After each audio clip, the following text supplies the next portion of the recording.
एक दफा का जिक्र है, एक शेर का बच्चा पहाड़ों से नीचे गिर जाता है। उसे बिल्ली का बच्चा, बहुत ही खूबसूरत सा बच्चा, उसे बचाता है। वो उसका ख्याल रखता है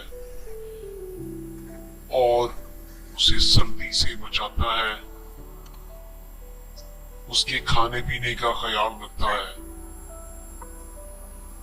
और यहाँ तक कि वो ठीक हो जाता है। फिर दोनों में दोस्ती हो जाती है।